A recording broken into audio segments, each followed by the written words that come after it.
111. Labrīt, dāmas un kungi, es domāju, cienot laiku, mēs sāksim mūsu šīs dienas konferenci. Mani sauc Mārtiņš Daugulis, man ir tas gods būt šodien moderatoram visas dienas garumā. Un sāksim mēs ar tīri tehniskām lietām, vēlreiz par tulkojamām mašīnām. Tās strādā ārkārtīgi vienkārši, ja jums nav, jūs paņemat pie reģistrācijas galda. Sākumā ieliekam austiņas aparātā, pēc tam sānos uzņemam vajadzīgo valodu, 1 vai 2 latviešu vai angļu valoda, un regulējam skaļumu sānos. Tik tālu ļoti saprotams. Otra tehniskā lieta, mēs visi esam vairāk vai mazāk 21. gadsimtā interneta cilvēki. Wi-Fi ir ļoti vienkārši uzrakstīt šeit, ne pārāk brīnišķīgā rokrakstā, bet uztverams. Tātad Conference Hall ir Wi-Fi tīkls un parole Hotel Maritim. Trešā tehniskā lieta, jums visiem ir šādas reģistrācijas kartiņas. Tās nav vienkārši noformētas kā skaists, patiešām dizainisks elements. Tā iekšā ir programmiņa. Jūs to varat izņemt ārā, atpakot vaļā, un iekšā ir visas dienas programma. Tas ir arī pirmais pārsteigums. Varēja kādam paslēpt iekšā arī 2 biļetes uz kādu koncertu, gluži kā loterijā, vai ne? Un pēdējā tehniskā lieta, jums uz kartiņām ir arī uzdrukāts, kurš otrajā dienas daļā jums ir atbilstošais paneļa diskusijā. Tātad, kur jums klāt ir zvaigznīte, tajā paneļa diskusijā jūs esat, jo otro dienas daļu mēs pavadīsim 3 paralēlās telpās. Līdz ar to jūs nevarēsiet apmaldīties, visa darbība notiks šeit pat otrajā stāvā. Un šajā brīdī, ja mēs tehniski esam tikuši galā, tad man ir tiešām vēlreiz liels prieks saturiski aizsākt šo konferenci. Ļoti jauki, ka zālē ir tik daudz cilvēku, kas caur biezo miglu ir ieradušies šodien. Tas tā gana simboliski. Mēs caur neziņas miglu tuvojamies patiesībai un zināšanām. Un konferences nosaukums, protams, ir būvizstrādājumu loma būvju drošībā. Un kur nu vēl aktuālāku kontekstu rast šai konferencei, ņemot vērā mūsu Zolitūdas fonu un traģēdiju, tajā pašā laikā ņemot vērā, ka stāsies spēkā jauna likumdošana pēc pavisam neilga laika. Otrām kārtām šī konference ir īpaša ar to, ka tā ir praktiska konference.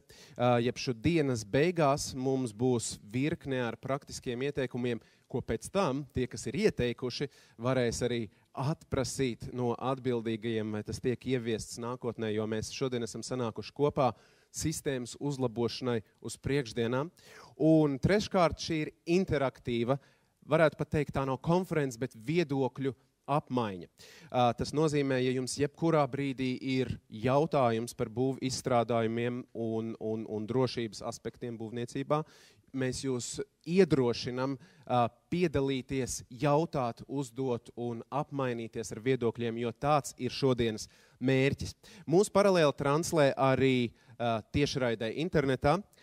Piemēram, ja kādā brīdī jūs izdomājat, ka jūs gribat vairāk pasēdēt planšetē nekā skatīties realitātē, jūs varat iet patērētāju tiesību aizsardzības centra mājaslapā, un tur visa diena tiek translēta. Pēc tam būs pieejams arī ieraksts, lai jūs varat vēlreiz izanalizēt, un pēc tam, protams, arī visas prezentācijas un pārējā informācija būs mājas lapā. 21. gadsimts ļoti labi, ļoti jauki. Dienas kārtība arī ārkārtīgi vienkārša. Pirmajā dienas daļā mēs klausīsimies ziņojumus, uzdosim jautājumus, protams, arī ziņotājiem, diskutēsim. Ārvalstu pieredze, Latvijas pieredze un jaunumi un aktualitātes. Otrajā dienas daļā pēc pusdienām savukārt mēs sadalāmies 3 paneļa diskusiju telpās un strādājam uz praktiskiem piedāvājumiem. Es vēlreiz pasvītroju šo te praktisko aspektu, lai būtu tā, ka šai konferencei ir patiešām pievienotā vērtība. Un pašās dienas beigās jau mēs savilksim to visu kopā, un pēdējā sanākšana būs tāda kā atskaite visiem mums šodien par padarīto. Un, kas ir svarīgi, pēc konferences arī neformālā daļa. Nav iemesla aizskriet prom, var arī papļāpāt tāpat un pateikt savas īstās domas neformālajā daļā, kā mēs vienmēr to, protams, darām.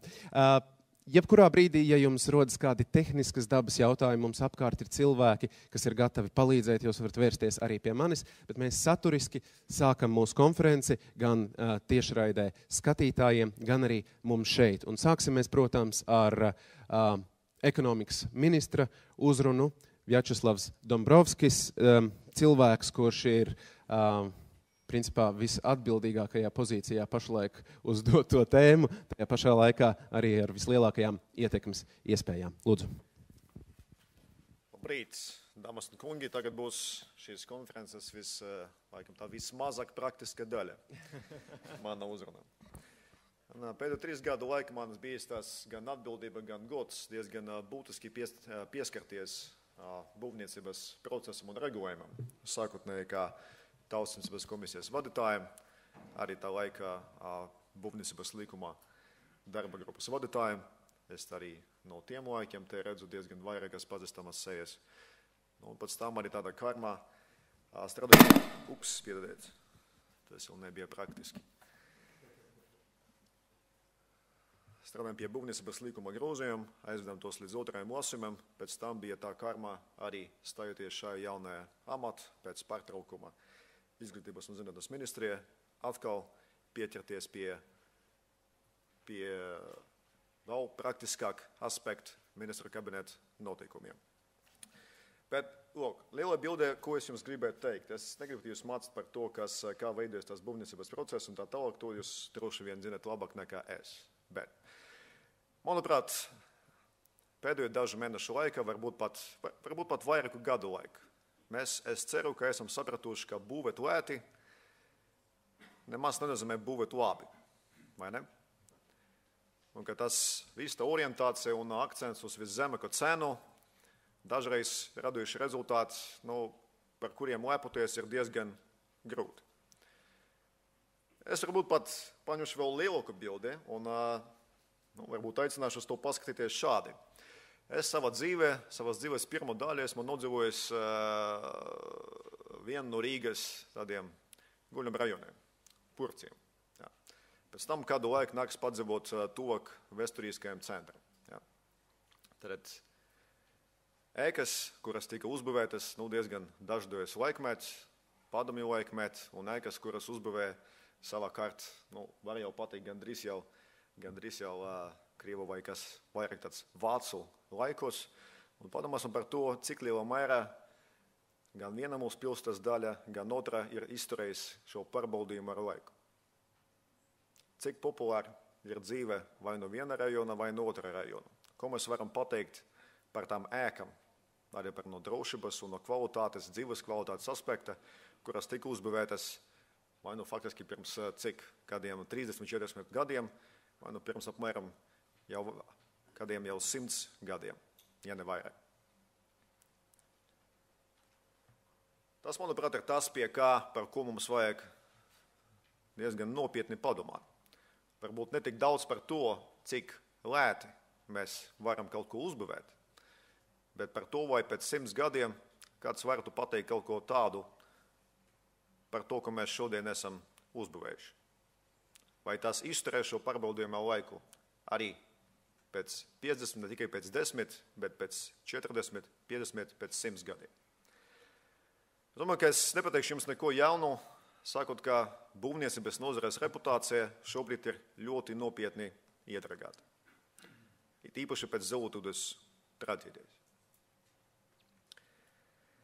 Ja mēs konkrēti pieskaramies pie šīs konferences galvenās tēmas, pie būvu izstrādājumiem, man arī nevajag jums teikt, neteikšu jums neko jaunu, ka materiāla būvizstrādājumi ir visam būvniecības projektam pamats. Projektētāji var projektēt, arī ļoti labi būvnieki var būvēt, bet ja tam pamat ir ielikt nepareizi, jeb neatbilstoši būvu materiāli, neatbilstoši ķieģeļi, skrūves un tā tālāk, tad diez vai tas izturēs pārbaudījumu ar laiku. Un es pat nerunāju par 100 gadiem. Kā parādīja daži gadījumi, tas var notikt jau daudz ātrāk. Es nesen biju Vītolīnas kundze, varbūt iztacies drusku detalizētāk, bet es domāju, ka jūs arī zinat, nesen patērētāju tiesības aizsardzības centra pārbaudījums, arī tā skaita par materiālu atbilstību būvniecības laukumos, tie rezultāti ir satraucoši. Ļoti. Es pat teiktu, ka drusku ir kauns. Domāju, ka mums visiem ir par ko padomāt, par savu attieksmi, par atbildību un tā tālāk. Mēs no savas puses pēdējā laikā bijām strādājuši diezgan daudz pie tā, lai radītu šo jaunu regulējumu, arī kopā ar jums. Es arī daudziem no jums pateicos par jūsu ieguldījumu, jūsu sadarbību šajā darbā. Es ļoti ceru, ka no 1. oktobra šis regulējums tiešām mums palīdzēs strādāt daudz sapratīgāk, sakārtotāk un atbildīgāk, tā teikt. Es ar 3 vārdiem raksturošu šo jaunu būvniecības regulējumu, kā pirmais ir prognozējumība, otrais ir atbildība un trešais ir drošība. Pirmais vairāk nāk par labu, protams, ka būvniecības procesa dalībniekiem, kā šis process tagad ir arī no sabiedriskas apstrīdēšanas viedokļa ir daudz prognozējamāks, daudz skaidrāki termini. Tas noteikti ir plus, bet tas otrais un trešais ir tas, ko gan politiķi, sabiedrība pieprasa no būvniekiem. Tā ir gan atbildība un drošība par to, kas tiks uzbūvēts. Pārējot pie drošības jomas, mums tiks izveidots arī no 1. oktobra jums zināms uzraudzības birojs. Esmu pārliecināts, ka būs diskusijas par uzraudzību, par regulēšanas stingrumu un tā tālāk. Protams, ka regulēšana nevienam īsti nepatīk būvniecības process. Un man arī varbūt īsti nepatīk. Un es ļoti labprāt iztiktu arī bez pastiprinātas gan regulēšanas un tā tālāk. Bet tas ir iespējams tikai pie nosacījuma, kā ir šī personīga atbildības sajūta par to, ko jūs, tā skaita, darat būvlaukumu. Ja tā atbildības sajūta ir, tad mums arī nav jātērē nekādi nopietni resursi, ne uz uzraudzību, ne uz regulēšanu, ne uz kādiem patīkiem. Es sāku ar valsts piemēru par to Rīgas vēsturiskas centru, kā salīdzinot ar to pašu Purciemu, Pļemniekiem un tā tālāk. Un te es pamanīju, ka konferences programma ir arī diezgan daudz viesu no tās pašas arī Vācijas, Austrijas. Es jums novēlu arī mācīties, arī no viņiem, no citiem kolēģiem. Es jums novēlu arī mācīties viens no otrā. Es jums novēlu produktīvas pārunas, lai jūs varētu izdiskutēt, saprast, kādas ir tās būtiskākas problēmas. Un es jums novēlu, lai šai konferencei tiešām būtu tas praktiskais aspekts tādā ziņā, ka noslēdzoties konferencei, jūs spēsiet vienoties par konkrētiem un praktiskiem priekšlikumiem. Tas ar vienošanās politiski mums parasti ir tā problēma. Es ceru, ka šajā konferencē tas nebūs. Bet es vēlreiz jums atgādinu, ka es jums novēlu šo visu jūsu dzīve, šo personīgu atbildības sajūtu. Un tad mēs visi varēsim būt droši par to, ko mēs dzīvosim, ne tikai šodien, bet un arī pēc 100 gadiem cilvēki atcerēsies mūs ar labiem vārdiem. Novēlu jums veiksmi. Paldies jums. Paldies ministru kungam. Es domāju, uz jautājumiem var atbildēt arī šeit pat no mūsu sesijas galda. Mums ir laiks 2 jautājumiem uzreiz tagad ministra kungam. Jums patīk tur labāk, ļoti labi. Vai ir jautājumi zālē? Ekskluzīva iespēja tieši tagad pajautāt principā rīcību politikas veidotājiem šajā nozarē jautājums par nozari. Ne visi reizē pa vienam lūdzu, mēs nepaspēsim uz visiem jautājumiem atbildēt. Man savukārt tāds uzreiz ātrais jautājums, jo man uzreiz uzplaiksnīja interesi tajā brīdī, kad jūs par šo te vēl vienu institūciju uzraudzībai runājāt un ieminējāties, kuros līmeņos ir plānots, ka viņi pāraudzīs visu procesu no sākuma līdz beigām, jauna inspekcija, kas var ienākt jebkurā brīdī būvobjektā, vienkārši ieskicējiet tādam nezinātājam, kā man, lielākos vilcienos, kas tas ir plānots? Tā, es domāju, ka nezinātāja nav tik daudz, bet kopumā un dažas vārdas vai atņemt laiku no vairāk praktiskākiem aspektiem, mēs fokusēsimies uz to, ko mēs sauksim par sabiedriski nozīmīgām ēkam. Jā, kurš tas viens no, mēs definējam vai no summas, kur, piemēram, būvniecība lielāka par 2 miljoniem, vai no tā, cik daudz cilvēku var uzturēties šajā ēku. Tas vairāk nekā 100. Tas viens. Otrais diezgan būtiskais jauninājums, ka šis jauns birojs arī varēs uzraudzīt šo ēku, ne tikai būvniecības procesu, bet arī periodu pēc tam, kad šī ēka tiks nodot eksploatāciju, kas ar pašreizu regulējumu ir grūti, varbūt pat neiespējami. Un nevalstiskie sadarbības partneri ar prieku sveica šādu iniciatīvu, vai jums bija diskusijas karstas šai procesā, jo vienkārši vienmēr tā ir lielā diskusija. Par būvniecības likumu kā tādu, tas diskusijas ir bijušas, kad uz 10 gadu... jā, tas ir skaidrs par biroju tieši. Tad mēs domāju, ka nāks Spiridonova kungs, valsts sektora vietnieks, viņš ar lielu, teiksim tā, varbūt ne prieku, bet atskaities kā saskaņošanas sanāksmju skaitu un iesniegtu priekšlikumu skaitu un tā tālāk. Tas tika padarīts tiešām milzīgs darbs pie visas gan diskusijas ar partneriem. Protams, ka ne visi varbūt ir pilnīgi apmierināti, tika panākti daži kompromisi, kā ir zināms, ir tas, kas nevienam īsti nepatīk, bet par ko cilvēki var vienoties. Paldies. No manas puses tāds tabula rasa jautājumi, baltās lapas jautājumi ir izsmelt. Varbūt kāds sajūta vēlmi sevī tomēr pajautāt kaut ko. Ja nē, tad mēs sakam paldies ministram. Paldies. Un virzamies tālāk ar nākamo uzrunu. Patērētāju tiesības aizsardzības centra direktore Baiba Vitoļiņa. Lūdzu.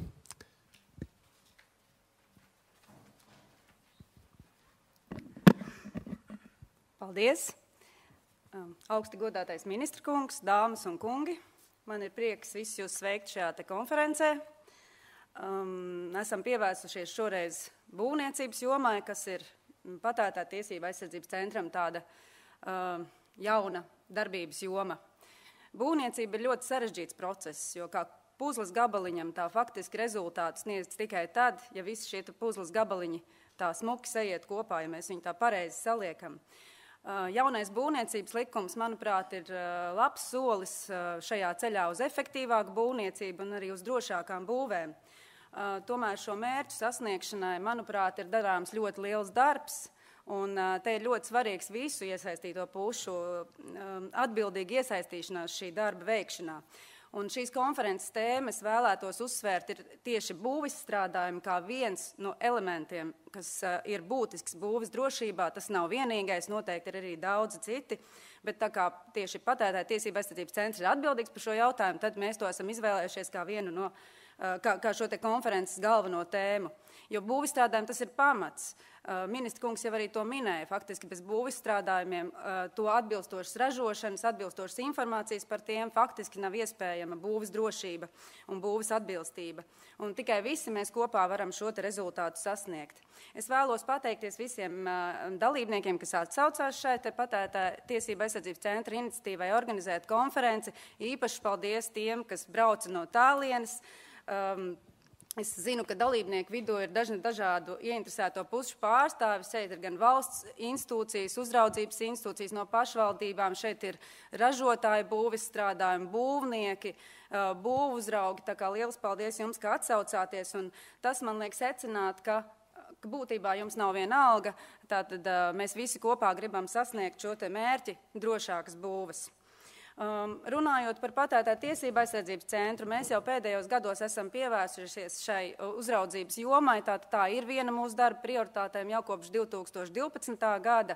Sākotnēji mūsu galvenais darbs bija saistīts ar siltināšanas materiāliem, jo saskatījām lielu risku par neatbilstošu siltināšanas materiālu izmantošanu būvēs, kuri nenodrošina pēc tam vajadzīgos rezultātus. Savukārt šajā gadā esam pievērsušies tieši nesošo konstrukciju būvizstrādājumu kontrolēm un arī ļoti aktīvi ejam uz būvlaukumiem. Tomēr, kā jau ministra kungs minēja, diemžēl mūsu rezultāti nav ļoti iepriecinoši. Faktiski būvlaukumos mēs redzam, ka 40% no būvizstrādājumiem šie te dokumenti, tātad paši būvizstrādājumi nav nodrošināti ar pareizām eksploatācijas īpašību deklarācijām. Vai arī atbilstības deklarācijām attiecīgi, ja produkts jau laists iepriekš tirgū līdz pagājušā gada jūlijam. Bēdīgi arī, ka esam konstatējuši vairākus gadījumus, kad būvizstrādājums pat tiek izmantots pretēji tam paredzētajam mērķim. Piemēram, kā skaņas izolācija tiek izmantots materiāls, kuram vispār skaņas absorpcija nav noteikta. Nesošajās konstrukcijās tiek izmantotas skrūves, kuras ražotājs vispār šādam mērķim nav paredzējis. Tērauda metāla konstrukcijām vispār nav veikts šo te eksploatācijas īpašību, noturības un novērtējumu pārbaude. Tas man liek secināt, ka nereti būvlaukumā, diemžēl, mēs izvēlamies būvizstrādājumus bez pienācīgas atbildības par to, cik liela nozīme pēc tam šiem būvizstrādājumiem ir būves atbilstībā noteiktajām prasībām. Ja mēs iebūvējam nesošās konstrukcijās izstrādājumus, kam nav tam paredzēti, kā mēs vispār varam runāt par drošām būvēm? Ja mēs iebūvējam tādus materiālus, kuru eksploatācijas īpašības mēs nezinām, kā mēs varam zināt, ka mēs sasniegsim projektā noteiktos mērķus. Piemēram, ja siltināšanas projektā iebūvējat tādu materiālu, kuram nav noteikts siltu- un caurlaidības koeficients, kā jūs varat zināt, ka šie te siltināšanas projekta mērķi tiks sasniegti. Tas man rada bažas, ka mums diemžēl trūkst izpratni par to, cik šie te dokumenti ir būtiski, un tieši šī te informācija, kas dokumentos ir sniegta, ir būtiska. Un interesanti, ka es esmu saskārusies ar dažādiem viedokļiem. Tirgotāji saka, bet es rakstu to, ko man būvnieks prasa. Viņš man prasa, lai tur rakstīts būvlaukums, un ko es varu darīt savādāk, ka viņš no manis nepērk. Savukārt būvnieks saka, tā jau nav mana atbildība. Atbilstības deklarācija, eksploatācijas īpašība deklarācija ir jāraksta ražotājiem, viņam jāatbild par šo te procesu. Tātad visa vaina jāuzņems tirgotājiem. Patiesi, jā, eksploatācijas īpašība deklarācija ir jāsastāda ražotājiem, bet te katram ir sava loma. Tirgotājiem jānodrošina, ka šī tieši ražotāja sastādītā deklarācija tālāk nonāk jau pie lietotāja vai būvnieka. Tāpat būtiska loma ir citiem iesaistītajiem. Projektētājiem ir uzdevums projektēt tā, lai būvizstrādājuma īpašības atbilst tiem rādītājiem, ko jūs varat pēc tam redzēt būvizstrādājuma eksploatācijas īpašību deklarācijās, tātad, kas atbilst Eiropas harmonizētiem standartiem. Būvnieku uzdevums savukārt ir izvēlēties tādus, kas atbilst mērķim un kas atbilst tām īpašībām.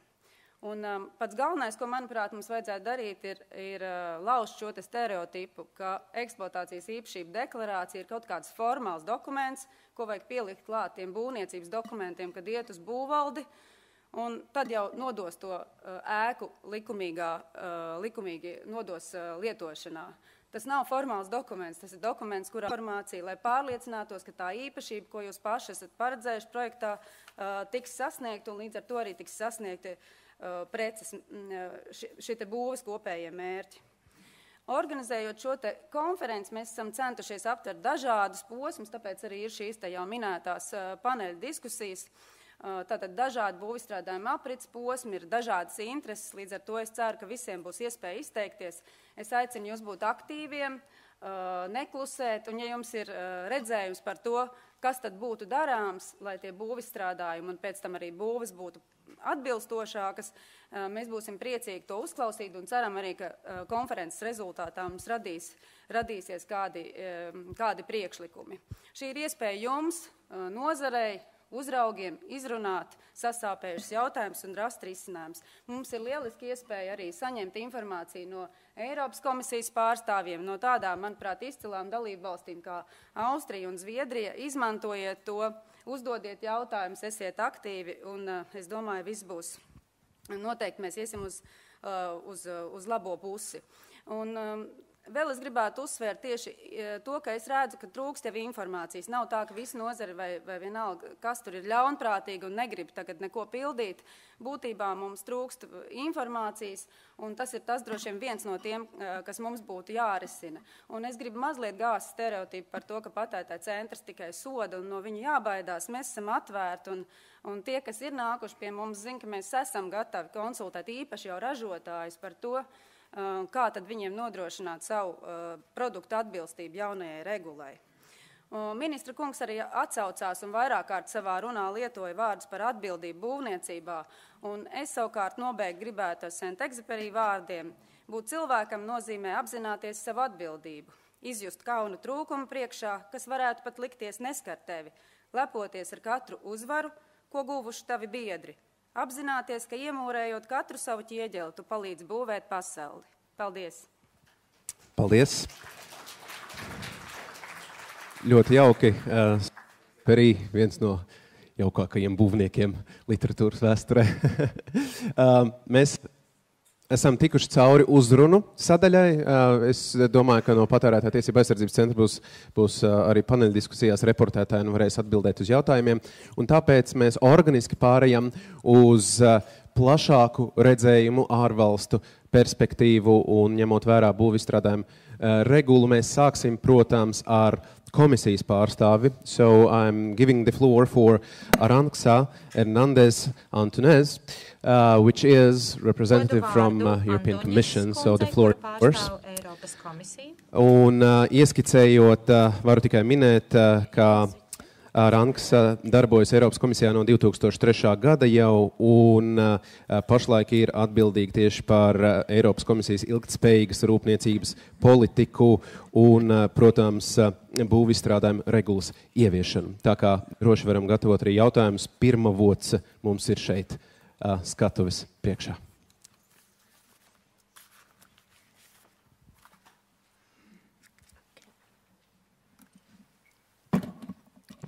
Thank you very much to all of you for coming today to this very interesting and I'm sure useful conference.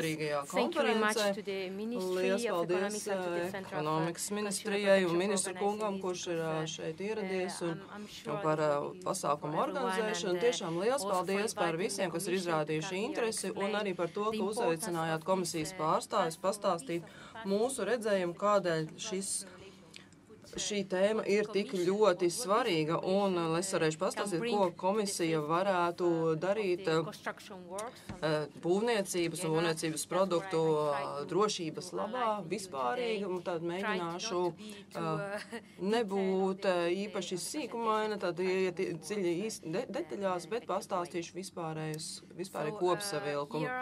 Tad šeit manā prezentācijā vēlos jums pastāstīt par, tad man būs 6 elementi, tad no sākuma es pastāstīšu par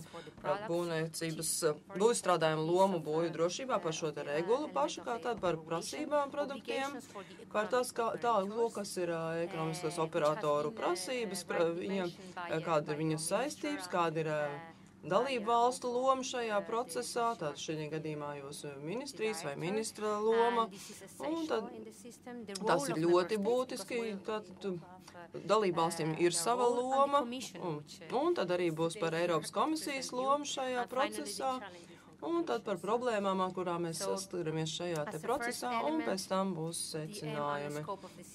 Tātad par pašas regulas nolūku un darbības jomu, tas nav nekas jauns, nav jauns likumdošanas akts, tas ir tātad nākamais dokuments, kas seko direktīvai, un to pašu ietvaru un regulējumu.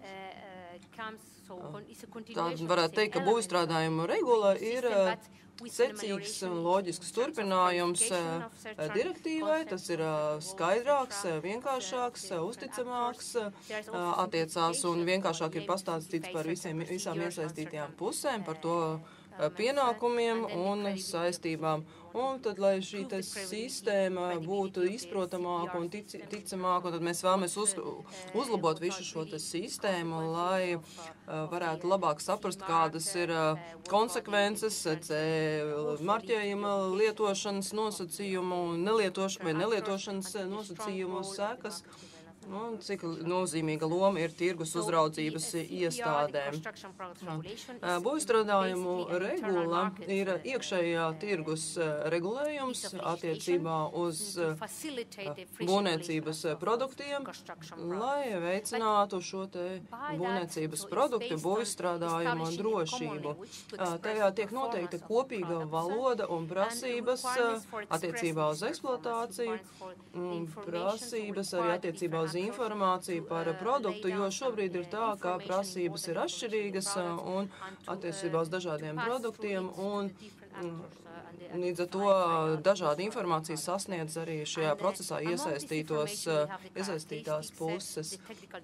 Tāpatās regula runā par eksploatācijas noteikumiem, tehnisko dokumentāciju, instrukcijām un drošību, kas attiecās uz būvizstrādājumiem un atsevišķiem produktiem. Tāpat mēs šeit ir informācija par ķīmisko sastāvu, par to, kas jāņem vērā būvēs. Tātad es varētu teikt tā, ka tas ir tas, kā mēs redzam būvizstrādājumus, kā tie ir saistīti ar gala lietotāja drošību, attiecībā uz cilvēku veselību un uz pašu būvju drošību. Attiecībā uz galvenajām prasībām, kas ir būvizstrādājuma regulā, neiešu sīki detaļās, bet tātad šeit tiek noteikts vispār saskaņotiem Eiropas standartiem, jeb Eiropas novērtējuma dokumentiem. Tad ir arī uzsvērts, ka ražotājiem ir jāiesniedz ražojuma atbilstības dokumentācija attiecībā uz konkrētajiem lietotajiem materiāliem. Un, ja ir šī eksploatācijas īpašība deklarācija, tad, lai tās sakristu ar konkrēto produktu un lai tas viss nonāktu tirgu vienotā veidā. Un tad vēl ir runa par CE zīmi, bet šis marķējums ir atšķirīgs dažādās vietās un dažādās jomās.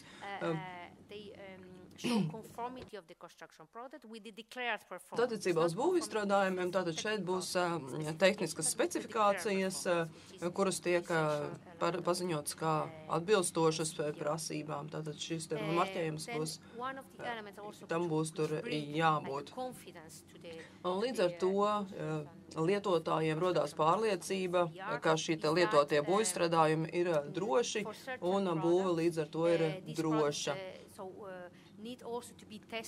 Ir arī tādi izstrādājumi, kuri ir jāpārbauda, un līdz ar to veiks konkrētas institūcijas, tātad paziņošās iestādes, un paziņotās iestādes būs iesaistīts šajā procesā, un šis process būs saskaņots, tad procedūras tiek noteikts, kādas ir jāizmanto, līdz ar to sistēma būs saskaņota visā savienībā. Tad šeit ir galvenie elementi, kuri ir paši svarīgākie. Tātad ir saistības, kas jāuzņemās un atbildība ekonomiskiem operatoriem.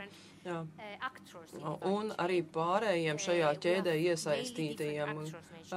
Mēs zinām, mums ir ļoti daudz iesaistītie, tātad ir ražotāji, pilnvarotās iestādes, pārbaudošās iestādes, bet šeit ir uzskaitīti tādi ražotāji, pilnvarotās iestādes, importētāji, izplatītāji, lietotāji un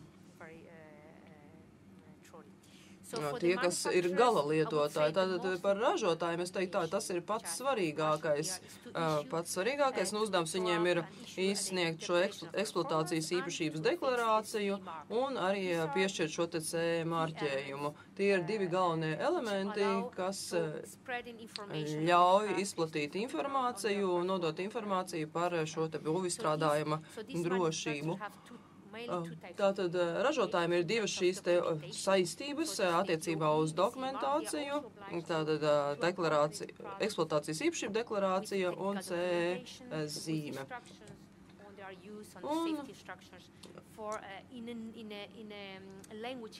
Tātad ļoti svarīgi, ka viss šī informācija tiek pasniegta lietotājiem saprotamā valodā.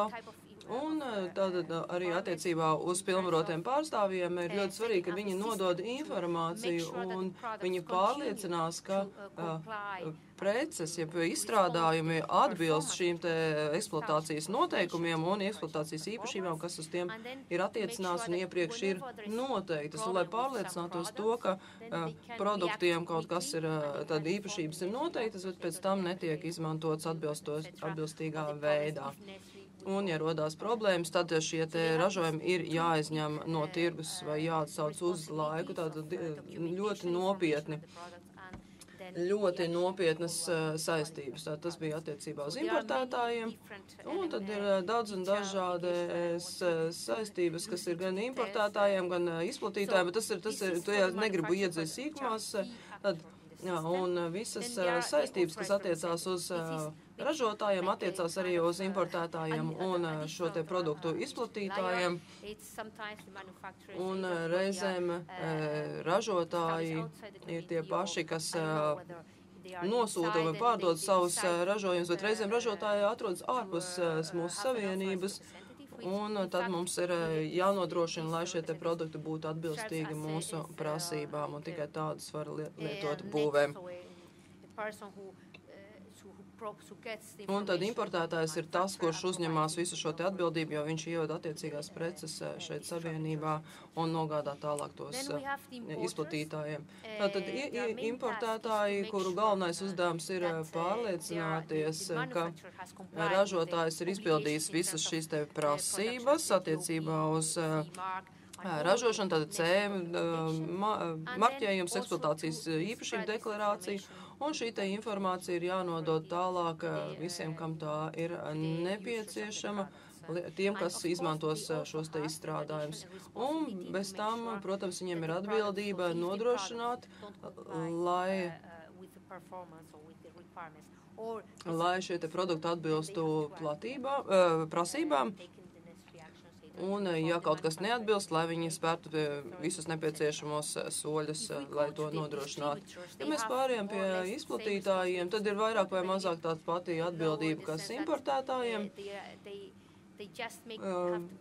Varētu teikt tā, ka atšķirība ir tā, ka viņiem ir vienkārši jāpārliecinās, vai šī te ir pieejama šī informācija, vai tā ir pievienota.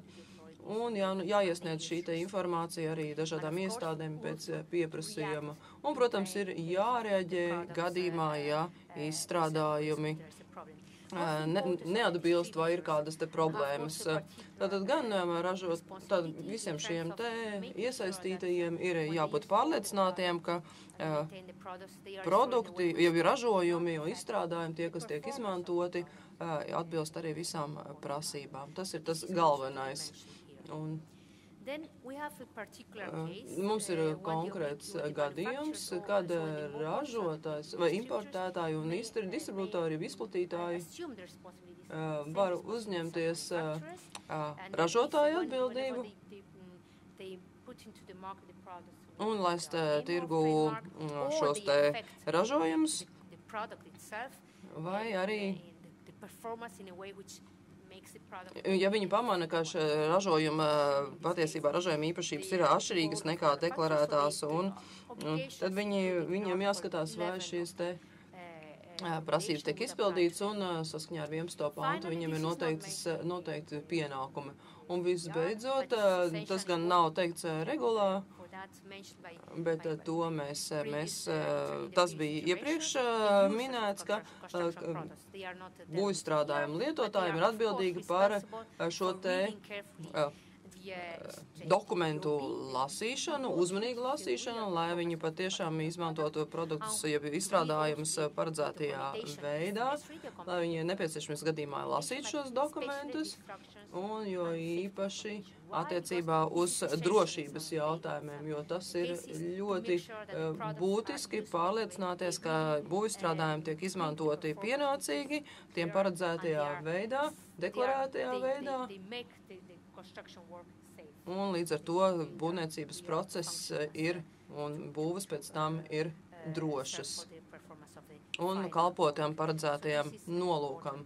Tas ir ļoti svarīgs elements. Tālāk par dalību valstu lomu, kurai mēs pieskaramies pēc visu iesaistīto ražotāju lomas noteikšanas. Tātad vispirms dalību valstis ir atbildīgas par saskaņoto Eiropas standārtu transponēšanu savos tiesību aktos, par to, ka viņas izstrādā lietošanas prasības, paziņo un uzrauga tehniskā novērtējuma institūcijas un arī paziņotās iestādes, bet šeit es vēlētos uzsvērt arī ļoti svarīgu lomu attiecībā uz drošību, attiecībā par informāciju sabiedrībai, informāciju ražotājiem un visiem ekonomiskajiem operatoriem, lai tieši šie būvniecības kontaktpunkti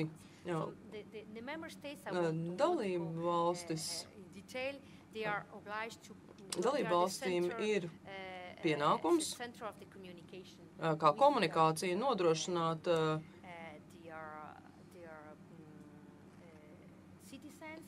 pilsoņus ar informāciju, saprotamu un visaptvarošu informāciju, saulaicīgu informāciju par to, ka ir tādi ražotāji, kas ir ļoti svarīgi mūsu konkrētajā tirgu, bet arī informāciju par to, ka būvu izstrādājumi ir droši.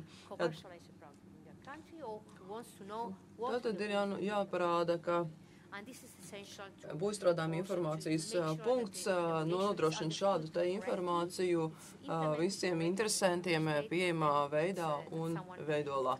Tātad, kad lai visi zina, ko darīt un kā darīt, jo dažreiz ir tā, ka komisija nevar atbildēt uz visiem jautājumiem, kas tiek iesūtīti, to var darīt dalībvalsts. Un vēl viena svarīga loma ir tirgus uzraudzība, un tas arī tika uzsvērts jau iepriekš, bet tātad tirgus uzraudzības iestādes, tirgus uzraudzības sistēmas izveide ar nepieciešamiem resursiem, kuras sadarbojās ar citām valstīm, citu valstu līdzīgām iestādēm, savstarpēji, gan attiecībā uz ražotājiem, gan produktiem, tad pārobežu sadarbība, un kuras darbojas arī plašākā mērogā ar visām tirgus uzraudzības iestādēm visā savienībā, jo tā ir kopīga darbība, kas novedīs pie konkrēta kopīga mērķa, un tad mēs sasniegsim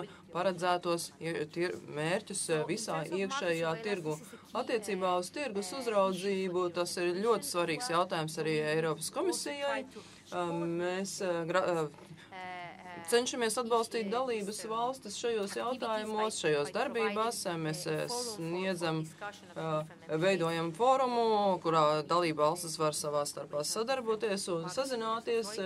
Šīs tirgus uzraudzības iestādes diskutē par dažādiem jautājumiem. Mēs piešķiram līdzekļus šo sanāksmju atbalstam un arī kopīgām tirgus uzraudzības darbībām Eiropas Savienības līmenī attiecībā uz konkrētiem ražojumiem. Un tātad pēc tam ziņojam par rezultātiem un arī mēs atbalstam informācijas apmaiņu attiecībā uz ražojumiem, kas ir ražoti arī ārpus Eiropas Savienības un arī dalāmies informācijā par noteiktajiem riskiem. Un tādēļ tā ir viena no svarīgākajām darbībām, ko komisija veic, un to komisija ir ietvērusi savā plānā stratēģijā līdz 2020. gadam, tad politiskā stratēģija, kuras uzdevums ir nodrošināt konkurētspēju būvniecības nozarē, un ne tikai attiecībā uz būvizstrādājumu drošību, bet arī uz stabilitāti un tad ilgspēju un pienācīgu apmācību nozarē iesaistītajiem dalībniekiem. Tad mēs vēlamies atbalstīt visas iesaistītās puses, un tas ir mūsu viens no galvenajiem uzdevumiem. Eiropas komisijas loma visā šajā procesā pavisam īsi. Mums ir likumdevēja loma, tātad sagatavot tiesību aktus, gan īstenošanas, gan deleģētos aktus. To mēs esam darījuši un darām dažādās jomās ar dažādiem deleģētiem aktiem, regulām, īpaši attiecībā uz to, ko mēs saucam par eksploatācijas īpašību deklarāciju un nosakām prasības, kādas jāizpilda, lai ļautu ražotājiem izsniegt šo eksploatācijas īpašību deklarāciju, tad kādas prasības jāizpilda, un tas ir attiecībā uz visiem ražojumiem, un tas ir viens no mūsu svarīgajiem uzdevumiem. Mēs tik daudz neizmantojam papīra darbu, bet mēs vairāk sazinamies elektroniski. Un tad šis ir regulējums, kas palīdz to visu īstenot. Un arī tagad nesen mēs esam ieviesuši izmaiņas 3. un 5. pielikumā attiecībā uz būvniecības regulai, un šeit ir jauni nosacījumi, un arī mēs sagatavojam vairāk deleģētos aktus attiecībā uz konkrētiem aspektiem un dažādām sistēmām, lai veicinātu dažādu izstrādājumu pārbaudi un drošības nosacījumu izpildu un klasifikāciju, tad visas šīs darbības ir izskaidrotas un tiek skaidrotas, uzskaitītas, tā, ko mēs saucam par ceļu karti, attiecībā uz būvizstrādājumu regulu.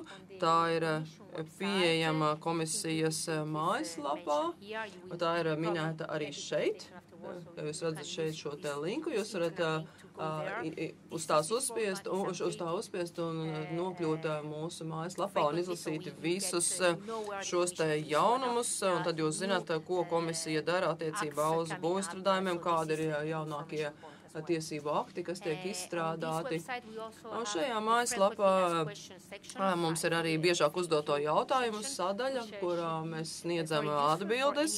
Tā ir ļoti noderīga, jo tajā var izlasīt, īpaši tā ļoti bieži sakrīt dažādi vispārīgi jautājumi, kurus uzdod dažādi cilvēki, jeb dažādas iesaistītās puses. Un to no tā labumu var iegūt arī pārējie tirgus dalībnieki. Tāpat mēs arī izstrādājam dažādus tiesību aktus, kas nodrošina šīs regulas īstenošanu. Mēs ļoti bieži tiekamies ar dalībvalstu pārstāvjiem, kā arī ar nozars pārstāvjiem, gan Briselē, gan arī dalībvalstīs. Mēs esam izveidojuši īpašu komisiju, kas strādā šajā jomā. Mēs tiekamies arī ar paziņojošās iestādes pārstāvjiem, un mēs kopumā uzraugām šīs regulas īstenošanu dalībvalstīm. Mēs uzraugām to, kā tiek izsniegti paziņojumi. Tomēr vissvarīgākais, ko mēs darām, ir, mēs sagatavojam ziņojumu par to, kā šī regula tiek īstenota dalībvalstīs. Līdz 2016. gadam mums šis ziņojums ir jāiesniedz parlamentā un padomē. Līdz ar to mēs redzam, ka pamazām laiks iet uz priekšu, un mums priekšā ir ļoti plašs darbs. Mums ir jāapkopo informācija gan no dalībvalstīm, gan no nozares pārstāvjiem, lai varētu sagatavot pilnvērtīgu ziņojumu par to, kā šī regula ietekmē visas iesaistītās puses būvniecības procesā. Es zinu, ka dažiem no jums jau ir sazinājušies mūsu kontaktpersona, lai varētu iegūt papildus informāciju par to, kāda ir jūsu pieredze regulas īstenošanā.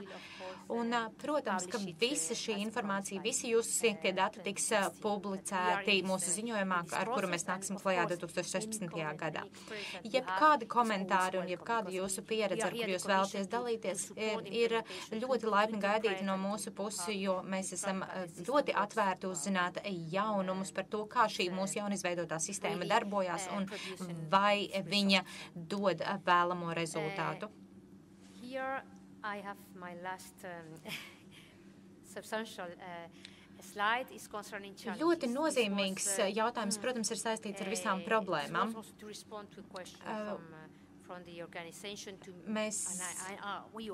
Mums ir uzdoti vairāki jautājumi no organizāciju puses, kā arī no komisija atzīst, ka mums ir ļoti daudz problēmas, ar kurām mēs saskaramies. Mums ir jācenšas nodrošināt to, lai regula ir saprotama visiem, visā Eiropā, visām iesaistītajām pusēm, ka šī regula tiek ieviesta atbilstoši, bet vienlaikus komisijai ir jānodrošina, ka tā ir piemērota visiem. Mums vienlaikus ir jāveic tirgus uzraudzība tieši tāpēc, lai nodrošinātu to, ka šī regula ir piemērota visiem.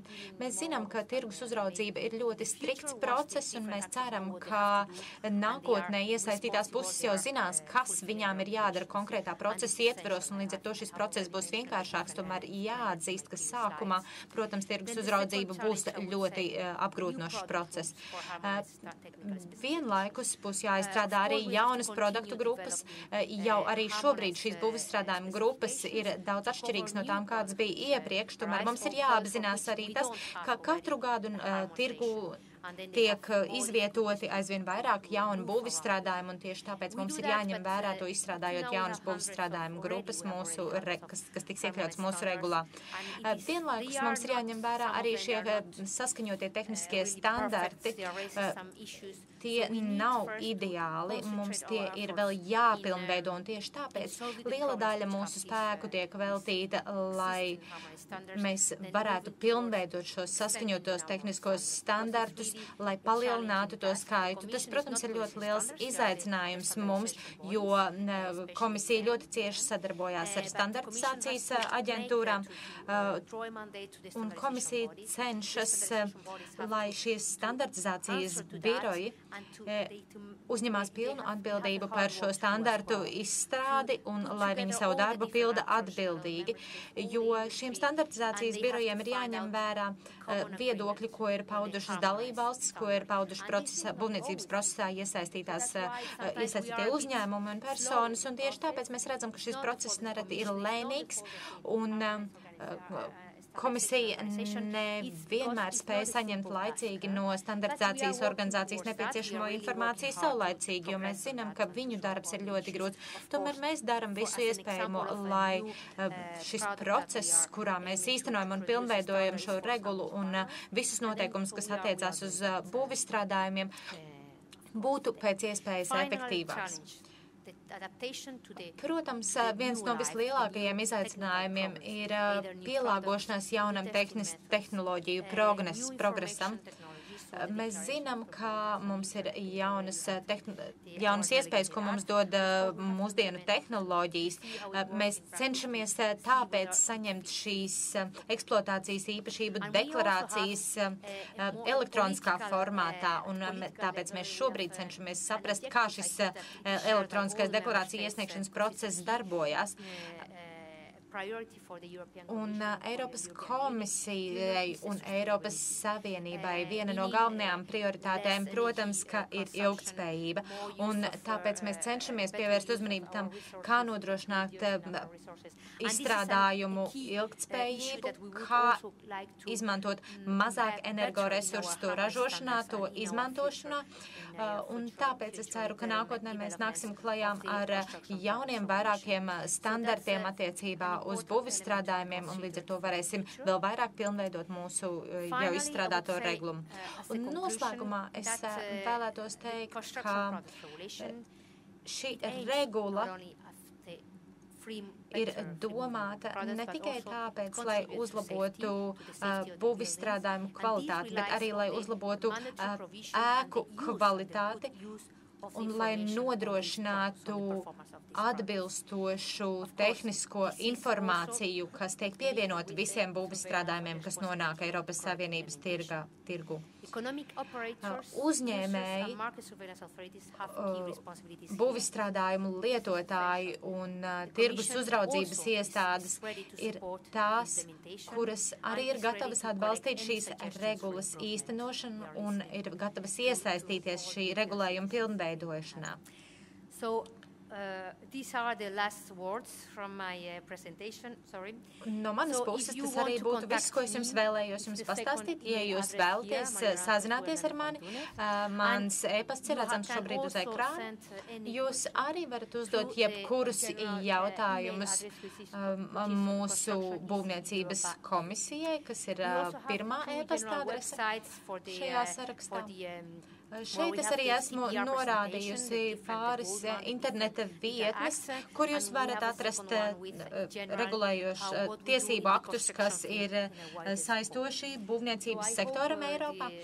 Un es ceru, ka mana prezentācija bija noderīga, un es esmu gatava atbildēt uz jebkuriem jautājumiem, kas jums ir radušies. Aplausi, protams. Vai ir kādi jautājumi zālē? Jā, šeit ir jautājums. Es pieņemu. The question, yes, you have already translation. That's very good. Man ir jautājums par izaicinājumiem vai problēmām, jo īpaši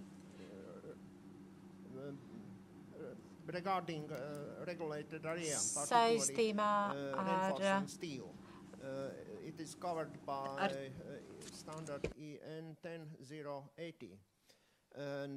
ar rudīto tēraudu. Mēs zinām, ka ir izstrādāti vienotie standarti attiecībā uz šādu tēraudu, tomēr tie komisijā netika apstiprināti un tie netika iekļauti regulētajā regulas tvērumā. Un mēs zinām, ka ļoti daudziem uzņēmumiem ir tieši tāpēc radušās nozīmīgas problēmas, jo šo būvstrādājumu šobrīd regulē nacionālie tiesību akti, nevis Eiropas komisija. Paldies par šo jautājumu. Es nevaru jums pilnībā atbildēt uz šo jautājumu, jo es nezinu, kāpēc šis būvstrādājums nav iekļauts šajos saskaņotajos Eiropas standartos. Es zinu, ka daudzas dalība valstis ir aktualizējušas jautājumu par to, kāpēc konkrēti izstrādājumi netiek iekļauti standartā. Tad mēs parasti atbildam, ka ja tas nav izdarīts līdz šim, tad mēs šobrīd atjaunojam standartu sarakstu un mēs cenšamies pakāpeniski risināt tās problēmas, kas ir bijušas par iemeslu tam, ka kāds būvstrādājums nav bijis iekļauts vienotajos Eiropas standartos. Ja vēl pēc pāris nedēļām jūs šo izstrādājumu neredzat mūsu sarakstā, tad jūs varat sazināties ar maniem kolēģiem, kas darbojās standartu izstrādes jomā, un viņi jums atbildēs uz jūsu jautājumu pilnīgāk. Manuprāt, ka tas pirmais e-pasts ir tas, uz kuru jums vajadzētu rakstīt, jo tajā uz to atbild visas iesaistītās personas, un nosūtot e-pastu uz šo e-pastu, jūs noteikti sazināsieties ar to personu, kura būs atbildīga par to jomu, kurā jums ir jautājums. Vai ir vēl kādi jautājumi? Jā. Jā, paldies. Man ir jautājums, vai jums jau ir varbūt kāds novērtējums, vai ir plānots kāds novērtējums komisijā par to, cik labi dalībvalstis uzrauga un ievieš šo te jauno regulu, jo, diemžēl, mums praksē nācies secināt, ka arī no tādām ļoti ko mēs ticam dalību valstīm, kurām vajadzētu būt lielai kārtībai, bet, diemžēl, no viņu ražotājiem Latvijā ir atrasti produkti, kuriem nav veikta pareizi šī novērtēšana. Vai ir kāds šāds pētījums šobrīd, vai mēs varam uzticēties citu dalību valstu ražotajiem produktiem un uzraudzības iestādēm?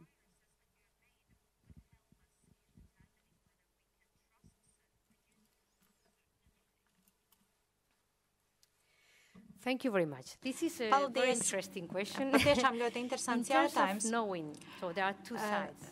Runājot par zināšanām, proti par zināšanām par to, cik lielā mērā dalībvalstis ir nodrošinājušas pareizu regulas īstenošanu. Mums, diemžēl, nav šādas informācijas. Šobrīd dalībvalstis tikai ievieš šo regulu. Un šis ir jautājums, kurš šobrīd ir procesā, bet to, kā tiek nodrošināta tirgus uzraudzība atsevišķās dalībvalstīs, par to ir atbildīgi tirgus uzraudzības iestādes, un jūs informāciju varat iegūt no šīm uzraudzības iestādēm, jo šo nacionālo uzraudzības iestāžu savstarpējā sadarbība valstu līmenī ir ļoti labi attīstīta. Jūs varat uzdot jautājumu jebkurai tirgus uzraudzības iestādēji par uzņēmumu, kurš ir ražojis kādu būvizstrādājumu vai par konkrēto būvizstrādājumu, jo iespējams, ka arī tirgus uzraugošā iestāde jums varēs pastāstīt par to, kā tiek īstenota regula. Varbūt, ka attiecīgajā dalībvalstī šī regula tiek interpretēta atšķirīgi no tā, kā tas tiek interpretēts Latvijā. Mēs zinām, ka ir vairāki piemēri tam, kā šī regula tiek ieviesta saskaņotā veidā. Protams, ka mums vēl pagaidām nav apkopota informācija par to, tomēr mēs esam gatavi informāciju par to apkopot, izstrādājot mūsu ziņojumu par regulas īstenošanu dalību valstīs. Jo mēs vēlamies nodrošināt to, ka visi ražotāji, kas ražo būvizstrādājumus Eiropas Savienības dalībvalstīs, ievēro vienādus standartus. Un ja jums ir kādas šaubas par to, ka kāds uzņēmums ievēro šos vienādus standartus, jūs varat šo jautājumu aktualizēt gan nacionālā līmenī, gan arī Eiropas Savienības līmenī, un mēs centīsimies noskaidrot, kāpēc šādas atšķirības pastāv. Bet paldies par interesanto jautājumu. Šķiet, bija jautājums arī no kāda vēl auditorijā. Vai ir vēl jautājumi? Jā. Tad tomēr tā nebija sajūta, ka kāds kā savs jūs cēlāt roku. Man ir jautājums par regulas tvērumu. Vai regula attiecās tikai uz būvizstrādājumiem, uz kuriem attiecās standarti, vai tā attiecās uz visiem būvizstrādājumiem? Un cik lielā mērā tā attiecās uz būvizstrādājumiem, kuri netiek ražoti šajā vienotajā Eiropas Savienības vienotajā tirgu. Šis jautājums ir diezgan sarežģīts, jo šis jautājums ir apspriests arī šobrīd komisijā. Mēs ievērojam mūsu darbā principu, ka visi pienākumi, kas ir iekļauti šajā regulā, un attiecās uz eksploatācijas īpašumu deklarāciju un CE marķējumu, ir saistīti konkrētu būvu izstrādājumu, attiecībā uz kuru ir izsniegta Eiropas novērtējuma dokumentācija. Un šī regula attiecās uz šādiem būvu izstrādājumiem. Un tieši tāpēc šie tādi izstrādājumi, uz kuriem neatiecās saskaņotie standarti, ir ārpus šīs regulas tvēruma. Tomēr dažreiz ir diezgan grūti konstatēt, vai konkrētais izstrādājums ir regulēts vienotajā sistēmā vai nē. Tomēr kopējais princips ir tāds, ka regula attiecās uz standartizētajiem izstrādājumiem. Ja jums ir kāds jautājums par kādu konkrētu būvizstrādājumu, jūs to varat uzdot mums, jo mēs, protams, diezgan bieži darbojamies saistībā ar konkrētiem produktiem. Kafijas pauzē būs iespējams diskutēt, bet tad citi nedzirdēs. Bet varbūt to jūs arī gribat, vai ne? Slepenais jautājums. Okay, thank you very much. Liels paldies par jūsu uzstāšanos. Un es domāju, ka 2016. gadā mums būs jārīko jauna konference, kurās jūs varētu pastāstīt par savu pētījuma rezultātiem un, protams, par ziņojumu, ko komisija būs sagatavojuši. Nākamie būs pārstāvi no Zviedrijas, un es dodu vārdu Annikai Veselai un Ievai Kiseļutei, kuras stāstīs par Zviedrijas panākto progresu regulas īstenošanā. Annika Vesele ir Zviedrijas delegācijas pastāvīgās būvniecības komitejas vadītāja, juridiskais eksperts un pārstāv Zviedrijas Nacionālo mājokļu plānošanas un būvniecības padomi, centrālo valdības iestādi.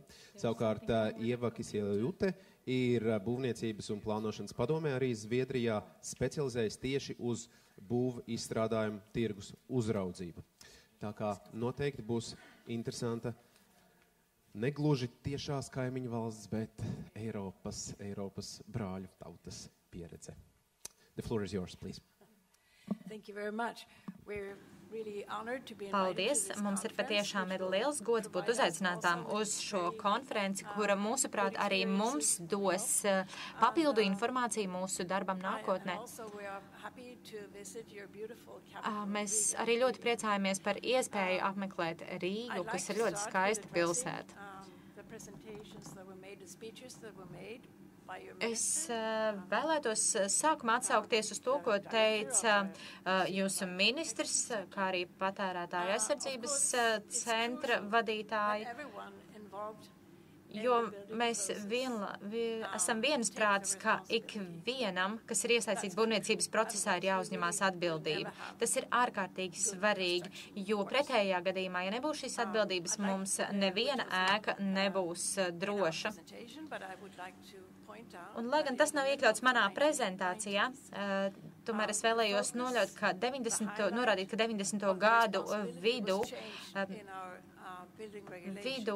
mūsu būvnormatīvi Zviedrijā tika mainīti, proti ar tiem tika noteikts, ka atbildība tiek pārnesta no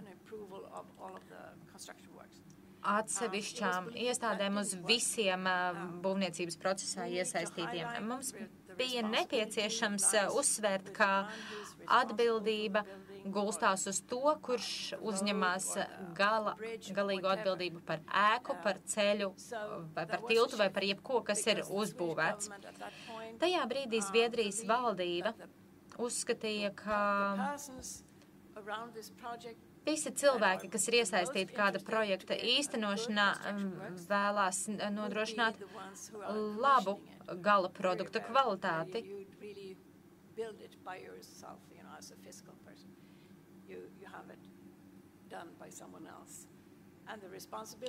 Un tieši tāpēc atbildībai būtu jāgulstās uz to personu, kura īsteno šo projektu, vienalga vai tā ir fiziska vai juridiska persona, jo tā ir bijusi persona, kura ir uzņēmusies atbildību par konkrētā objekta būvniecību. Runājot par regulas īstenošanu Zviedrijā un tirgus uzraudzību Zviedrijā, mēs vēlamies dalīties ar mūsu pieredzi un iemstāstīs par tirgus uzraudzību, bet savukārt es pastāstīšu par regulas īstenošanu.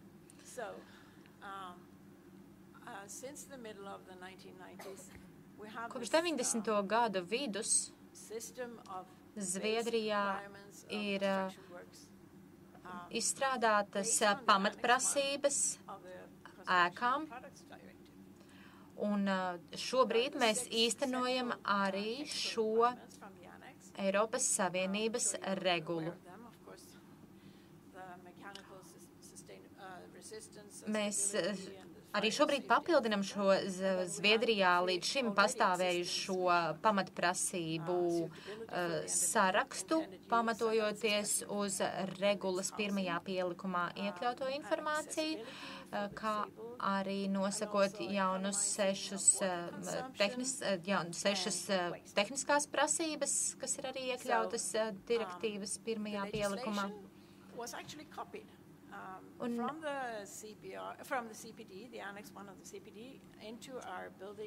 Un mūsu normatīvajos aktos lielā mērā tika pārņemta iepriekš spēkā esošās direktīvas nosacījumi un visas iesaistītās iestādes, tostarp arī padome, kuru pārstāv es un Ieva, lielā mērā strādāja saskaņā ar direktīvas noteiktajām prasībām. As a physical documents, I mean, they are not the current versions because we constantly change them, but here are our application. Šeit jūs varat redzēt, kādi ir noteikumi, kurus ir jāievēro, veicot būvniecības darbus Zviedrijā. Mums ir vairāki paraugi tam, kādas ir veidlapas pieteikumiem. Un kādus dokumentus mēs pieprasam, lai nodrošinātu atbilstību dažādiem standartiem. Since we have also our fire engineer and risk manager, Caroline Kronscher, who will be speaking later on. Tā kā vēlāk uzstāsies vēl viena no mūsu kolēģiem, viņa pastāstīs par dažādām prasībām, kas attiecās uz ēku izmantošanu ārkārtas gadījumos un par ēku drošību ārkārtas situācijās.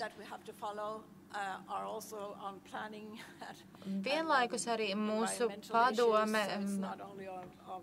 risina tādus jautājumus, kas ir saistīti ar apkārtējās vides kvalitātes nodrošināšanu, proti jautājumi, kas nav tieši saistīti ar būvniecību. Un mums ir atsevišķs regulējums arī šim procesam.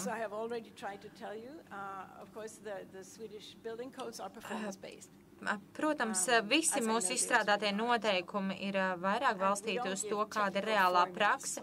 Mēs neizstrādājam nekādas tehniskās formulas vai tehniskos risinājumus. Mēs nepiedāvājam būvniekiem par to, mēs tikai nosakām, kādas ir prasības, un mēs neparedzam to, kā viņiem panākt šīs prasības. Jo, manuprāt, risinājumi, lai nonāktu līdz atbilstībai konkrētām prasībām, ir ļoti daudzveidīgi. Un iespējams, ka iestādes nevienmēr zina par vislabāko veidu, kā nodrošināt atbilstību prasībām. Un tieši tāpēc ļoti daudzi būvstrādājumi var atbilst mūsu noteiktajām prasībām, kuras ir savā būtībā pārņēmušas Eiropas Savienības iepriekšo tiesisko regulējumu būvniecības jomā.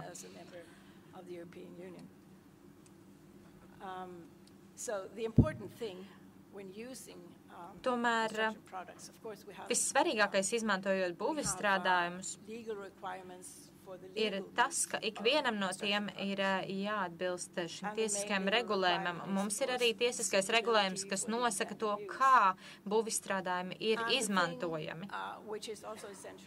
Un tas, kas vienlaikus ir nozīmīgi, ir tas, ka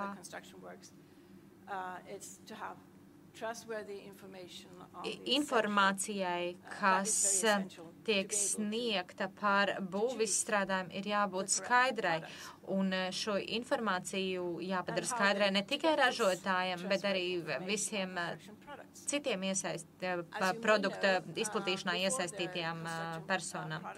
Kā nodrošināt to, lai šī informācija ir saprotama?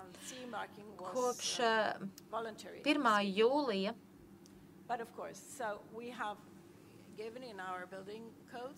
mēs esam noteikuši, ka šī uzticama informācija par būvizstrādājumu ir tāda informācija, kurā ļauj apzināties būvizstrādājumu sastāvu, un ja šādas uzticamas informācijas nav, tāda konkrētajam būvizstrādājumam ir jāveic pārbauda, kas, manuprāt, savā ziņā ir kā eksploatācijas īpašību deklarācija. Un jūs varat saņemt arī, pēc tam, kad jūs esat veikuši izstrādājumu pārbaudi, jūs varat saņemt apliecību no attiecīgās valsts iestādes, vai arī certifikātu no akreditācijas iestādes. Un šī akreditācijas iestāde arī saskaņā ar Eiropas Savienības regulējumu.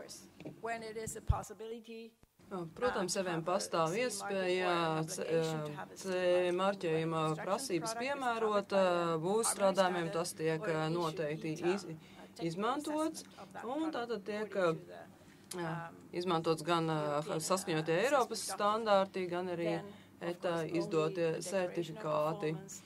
Un spēkā ir tikai un vienīgi eksploatācijas īpašības deklarācija un C marķējums, un tad visi citi certifikāti zaudē savu juridisko spēku un vairs nevar attiecīgiem izstrādājumiem izsniegt valsts tipa apstiprinājuma šo te dokumentu. Zviedrijā mums nekad nav bijušas prasības par obligātiem tipa apstiprinājumiem, un mums joprojām tādas nav. Tāda nesaskaņotajās jomās. Tā nav prasība ražotājiem, bet tas, kurš ir atbildīgs par būves drošību, būvdarbu drošību, viņam ir pienākums, viņam vai viņai, izvēlēties tikai piemērotus izstrādājumus, un tas, protams, ir ļoti būtiski, lai viņiem būtu pieejama vajadzīgā informācija. Un tas galvenais ir tas, ka atbildība ir jūsu atbildība ir strādāt ar atbildību, uzņemties atbildību un uzņemties atbildību par savu darba gala produktu. Šajā procesā mums ir sistemātiska plānošana. Tad tiek pārbaudīts, vai viss tiek ievērots. Tad, kā mēs zinām, tad grasoties kaut ko būvēt, vispirms tiek izstrādāts projekts. Projektam ir jābūt izstrādātam atbilstīgi visiem nosacījumiem, tad ir dažādie, tad tiek pārbaudīts plāna atbilstība prasībām, pēc tam trešā puse pārbauda, kā tas viss tiek darīts, un tad kā projekts tiek ievērots būvniecības procesā. Tad šie pārbaudītāji ir trešā puse, neatkarīgi, tātad akreditēti būvuzdraugi vai tam līdzīgas personas. Un, protams, gan šajā projektā, gan arī būvuzraugs, akreditētais būvniecības uzraugs var pārbaudīt, kā būvē izmantotie produkti, izstrādājumi tiek izvēlēti, kā tie tiek izmantoti. Viņam ir visas tiesības pārbaudīt, vai tie tiek izmantoti paredzētajā veidā. Protams, ir paredzēts arī juridiskas sankcijas. Ja kontrolas plāns netiek ievērots, ja tiek konstatētas nopietnas problēmas, tad būvniecības iestādes var aizliegt vispār turpināt būvi. Protams, tiek pieprasīts veikt korekcijas, izmaiņas, uzlabojumus, un vēlāk, kad ēka jau tiek izmantota eksploatācijā, un tiek saņemta informācija, ka ir kādas problēmas, un ir aizdomas, ka tas ir saistībā ar būvniecības procesu, tad tiek pieprasīts izdarīt izmaiņas, uzlabojums, un tad ir atbildīgs ir arī būvnieks, un viss ir jāizlabo. Šis bīstamo produkti, izstrādājumi, kas tiek atklāti, bieži vien tos atklāja tirgus uzraudzības iestāde un secina, ka tiek izmantoti bīstami būvizstrādājumi, tā kā, piemēram, produkts izstrādājums neatbilst deklarācijā norādītājiem, tad tiek informētās municipālas pašvaldības būvniecības iestādes, būvvaldes, un tiek pieprasīta, protams, kļūdu novēršana un labošana. Tad par to tad ir atbildīgs vai uzņēmējs, vai tiek meklēts veidi, kā to nolauzt. Un tirgus uzraudzība pret būvniecības uzdot, tad mēs zinām, ka tirgus uzraudzība tad ir atbildīga par produktiem, kas ir tirgū, par izstrādājumiem, vai tie atbilst prasībām. Savukārt būves kontrolē būvdarbu un būves drošību, tostarp arī visu izmantoto izstrādājumu izmantošanu. Un tos nedrīkst sajaukt. Un tagad es vārdu došu kolēģei Ievai. Paldies!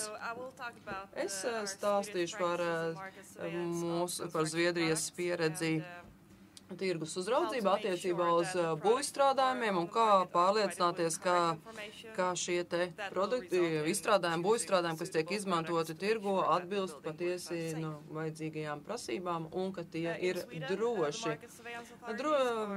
Zviedrijā tirgus uzraudzība ir katrai nozarei sava, tātad tas nozīmē, ka ir vairākas tirgus uzraudzības iestādes, kas darbojas ar konkrētām jomām. Tad mēs nodarbojamies tikai ar būvniecības tirgus uzraudzību, bet ir arī prasība sadarboties, ir nodibināts tirgus uzraudzības padome, kurā ir horizontālā sadarbība un viss tiek saskaņots ar Eiropas komisijas nosacījumiem. Mūsu tiesību akti ir saskaņoti ar Eiropas regulu, ar regulu 765/2008, un mums ir arī tiešā iespēja piemērot dažādas sankcijas, un mūsu iestādē mums ir kontaktpunkts priekš būvizstrādājumiem, kas ir, tātad mēs skatāmies, šī ir informācija par prasībām valsts būvniecības kodeksā, kas ietekmē būvizstrādājumu lietošanu Zviedrijā, īpaši attiecībā uz būtiskajām īpašībām, un kuras ir noteikti jāievēro būvējot.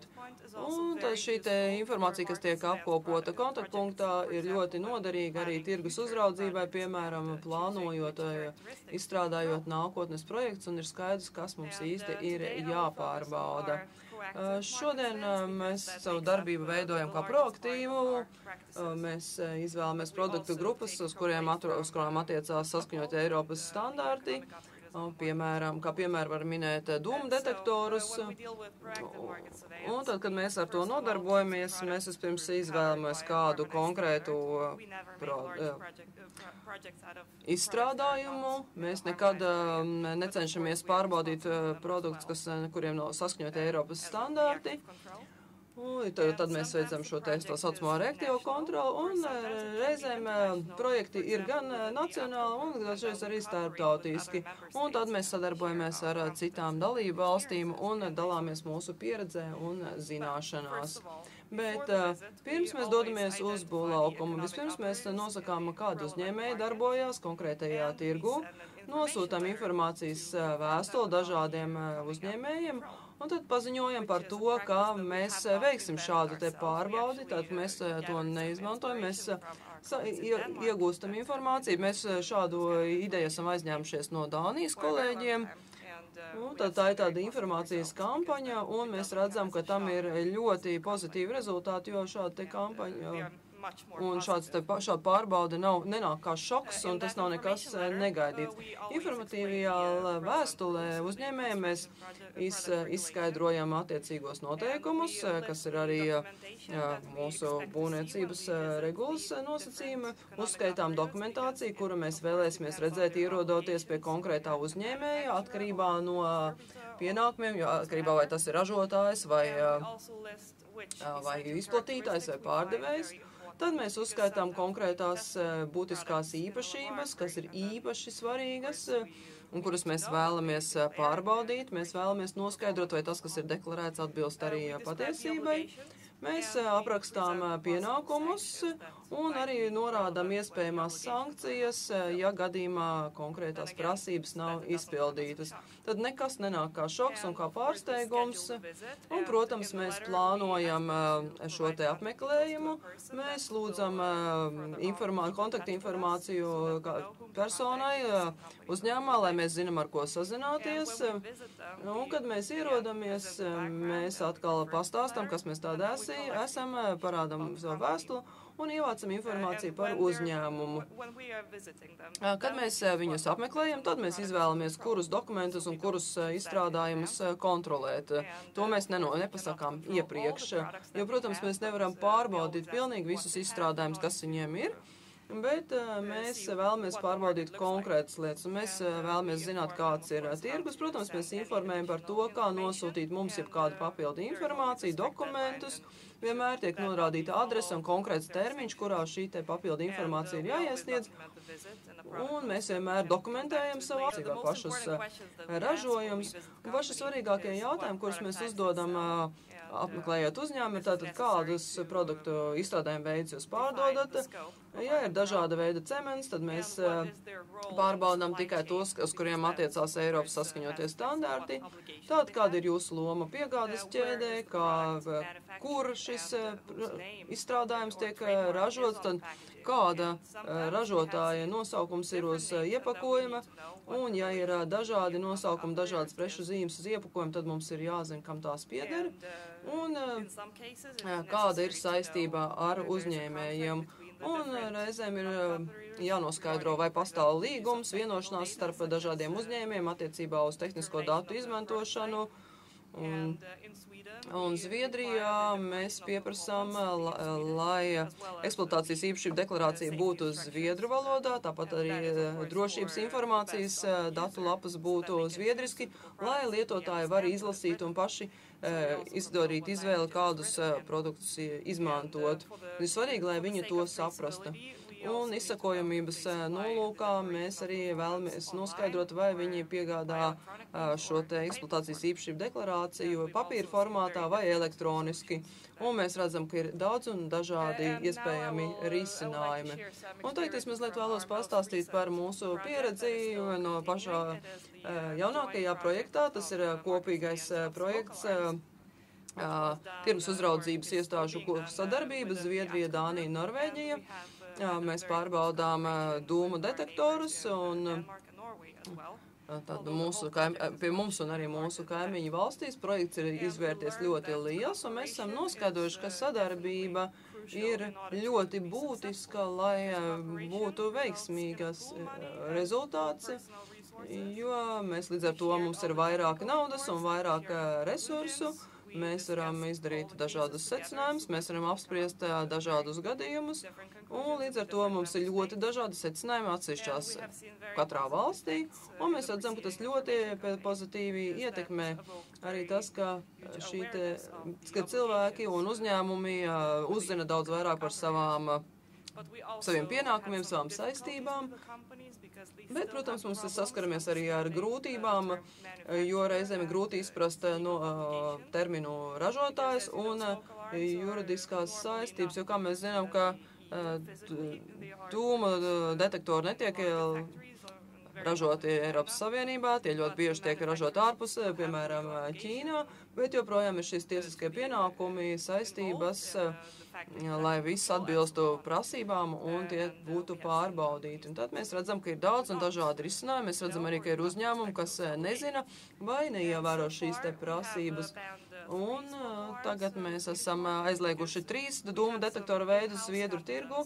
Mums ir arī uz vietas ugunsdrošības inženieri, kuri pārbauda drošību un darbību šīm te ierīcēm, un mēs varējām ātri reaģēt un ātri pieņemt mērus konkrētajā situācijā. Un iespējams, ka vēl mēs aizliegsim kāda veida dūmu detektoru tirzniecību, jo viņi neizpildīs prasības.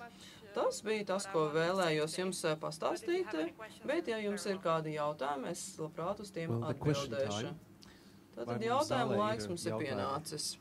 par Zviedrijas pieredzi pāreju no pārregulāciju uz atbildību par izstāstīto esošo sistēmu. Vai arī jūs esat iegrimuši tādā vīzijā par kafijas pauzi un restartēti ar to, tad uzdosiet jautājumus pēc tam mazliet vairāk. Jā, lūdzu. Labdien. My question is about your national contact point. Mans jautājums ir par nacionālo kontaktpunktu. Šajā kontaktpunktā, kas tur strādā, kādi ir darbinieki, ko viņi dara?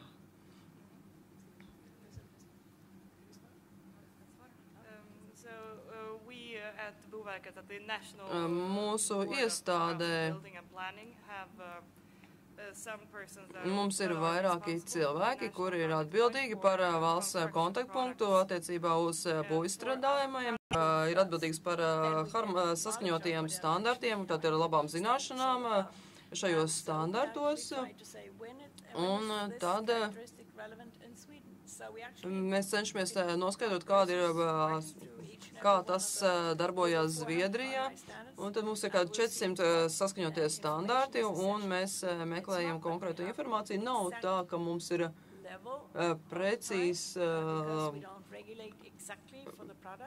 precīzi iespējams noteikt uzreiz un nemeklējot par šī atbildību, bet tad ir iespējams noskaidrot par prasībām un norādīt. Mēs varam cilvēkam, kurš uzdod jautājumus, varam, vienalga vai tas ir no ārzemēm vai vietējiem, mēs varam pastāstīt, kurām īpašībām būtu jābūt deklarētām, ja jūs vēlaties pārdot kādu ražojumu Zviedrijas tirgu.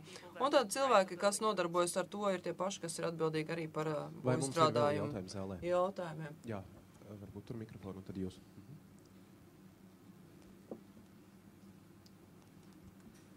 Labdien! Man tikai jautājums Annikai Veseli. Ja es pareizi sapratu jūs stāstīto, tad, lai realizētu būvizstrādājumu Zviedrijā, ir jāiziet nacionālā tipa noteikšana? Tā kā tipa apliecinājums tieši Zviedrijā? Neieskrienieties ar jautājumu, mēs pienesam tulkojumu, mazu mirklīti, tehniskā pauzīte. Jā. Es varu atkārtot. Jā, uzliks austiņas, un tad ieskriesimies vēlreiz. Tas internetā skatītāji tikmēr var aiziet paņemt, iedzert ūdeni, un mēs pieslēdzamies atpakaļ. Lūdzu, jā. Labdien! Man tas jautājums bija Annikai Veset, un, ja es pareizi sapratu jūsu stāstīto, tad, lai realizētu būvizstrādājumus Zviedrijā, ir nepieciešams iziet nacionālo tipa noteikšanas procedūru? Nē, es kļūdījos, ja? Vai es nepareizi sapratu tulkojumu? Paldies. You catch the question? Yes? Yes. Okay. No, actually, that's incorrect. Nav pareizi, nē, jūs esat pārprats, tāpat kā Lielbritānija, arī Zviedrijā mums nav bijuši obligāti apstiprinājumi. Ir Zviedrijas likumā noteikts, kā saņemt šo te tipu apstiprinājumu. Protams, ir iespējams, ja uz to jau šo produktu neatiecās saskaņotie Eiropas standarti, vai tam nav izsniegts ETA, tātad Eiropas tehniskais apstiprinājums, tad jums ir nepieciešams brīvprātīgs apstiprinājums Zviedrijā. Tikai uz tiem produktiem, kuriem nav Eiropas apstiprinājums, kuriem nepiemēro direktīvu. Tas ir brīvprātīgs ražotājiem iegūt šo te tipu apstiprinājumu, bet kā jūs labi saprotat, tā kā tas ir tiek uzskatīts par vienkāršu veidu produktu lietošanā, ir nepieciešams kāda veida apstiprinājums, kurš atbilstīgi likumām, uz kuru jūs varētu paļauties un kuram jūs varētu uzticēties, ka produkts ir tiešām pienācīgs.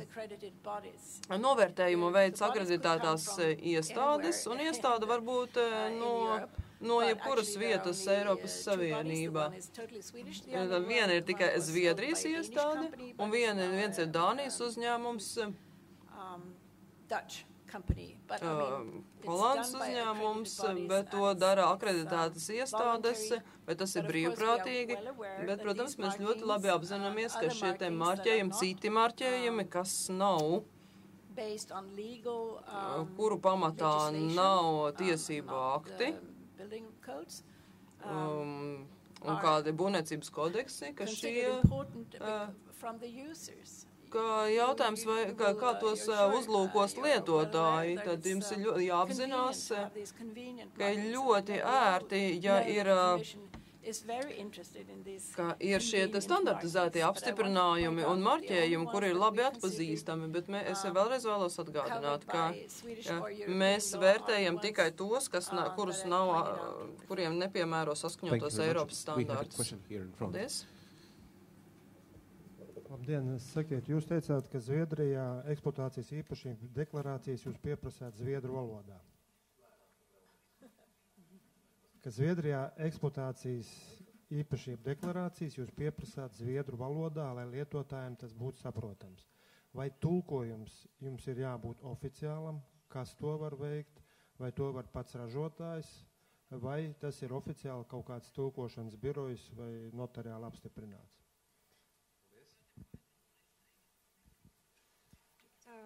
Well, we don't have any regulations. Nē, mums nav nekādu regulējumu šādā līmenī. Vienkārši ir prasība, ka tam ir jābūt zviedriski.